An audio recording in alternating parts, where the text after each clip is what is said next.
நான் தான் சொன்னேன், அவங்க வந்து வயதான வேடத்தில நடிக்கிறாங்க அப்படிலாம் சொன்னப்ப, பசுமொன்லயே பண்ணிட்டாங்கப்பா இதெல்லாம். அதில வந்து பிரபுவோட அம்மா அப்படின்னா, அவங்க அவ்வளோ கன்வின்சிங்கா இருக்கும். அந்த பையனோட முகத்த காட்ட மாட்டியாயா? அப்படின்னு சொல்லி நமக்கு தோணாது. இவங்க இவங்க ஏஜுக்கு இவங்க ரொம்ப வயசானவங்களா நடிக்கிறாங்கலாம் தோணாது. அதே மாரி எங்க சில இதுலலாம் வந்து வேற அந்த அந்த லாங்குவேஜ் பேசுறது இருக்குல்ல. ஜீன்ஸ். ஜீன்ஸ்லலாம் ஜீன்ஸ்லாம் பக்கா பயங்கர அந்த அந்த ஒரு ரோல் தான். ஸோ ஹவ் யூ அத எப்படி அவ்வளோ எக்ஸாக்ட்டா டிஃபரன்ஷியேட் பண்றீங்க? என்னுடைய ஒரு கான்ஷியஸ் டிசிஷன் தாங்க. ஏன்னா, இந்த மாரி கேரக்டர்ஸ் வந்து நான் எந்த கேரக்டர் எடுத்தாலும், அது வித்தியாசமா பண்ணணும்னு ரொம்ப முயற்சி பண்ணுவேன்.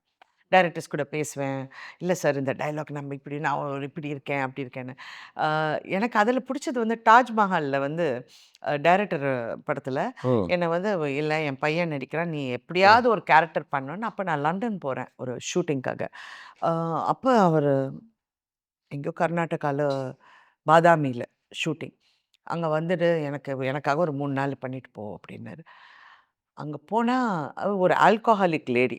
கையில இடுப்புல ஒரு இது கிளாஸ் தொங்கிட்டே ஆமா. இருக்கும். ஸோ என்னுடைய அப்சர்வேஷன்ஸ் அவர் நெறைய எங்கேயோ மைண்ட்ல ப்ராசஸ் பண்ணி வச்சிருக்கேன்னு நெனைக்கிறேன். I love doing that role. But நான் ஜீன்ஸ் பண்ண போகும்போது என் கூட சண்ட போட்டாரு. ஆ. நீ பண்ணக்கூடாது இந்த படம். இது நெகட்டிவ் ஷேட்னா? எதுக்கு நீ நான் உன்ன விருமாயியா அப்படி காட்டியிருக்கேன், இப்படி காட்டியிருக்கேன்னு. அவர் சங்கருக்கே சொன்னாரு. "இல்ல எப்படி நீ ராதிகாவ போடுவேன்னு." நான் சொன்னேன், "சார் நடிப்புன்னு வந்துட்டா எந்த கேரக்டர் குடுத்தா என்ன sir? Let me do it" அப்படி. என்கிட்ட பேசவே இல்ல. ஆனா படம் ரிலீஸ் ஆனதுக்கப்புறம் நல்லா இருக்குன்ட்டு போயிட்டாரு. அவர் ஒண்ணும் சொல்லல. பட் எனக்கு பெர்சனலா ஐ லவ் தட் வித்தியாசமான ஷேட்ஸ் கொண்டு வரதுல எனக்கு எப்பவுமே எப்பவுமே பிடிக்கும்.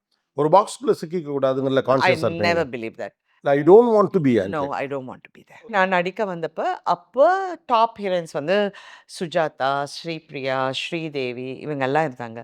பட் அவங்க சொல்லுவாங்க, "அவங்க பாருங்க, அவங்க இந்த கேரக்டர் சிறப்பா பண்ணுவாங்க. இவங்க பாருங்க நல்லா அழகா கிளாமரா பண்ணுவாங்க. ஸ்ரீபிரியா பாருங்க நல்ல டஃப்பா அந்த மாரி அதுவும் நல்லா நடிப்பாங்க." அப்ப நான் விளையாட்டுத்தனமா, ம். நான் எல்லாமே பண்ணணும் ம். அப்படிம்பேன். ம். ஸோ அந்த manifestation must be in me. Oh! Okay. So you don't limitless. I don't like limits.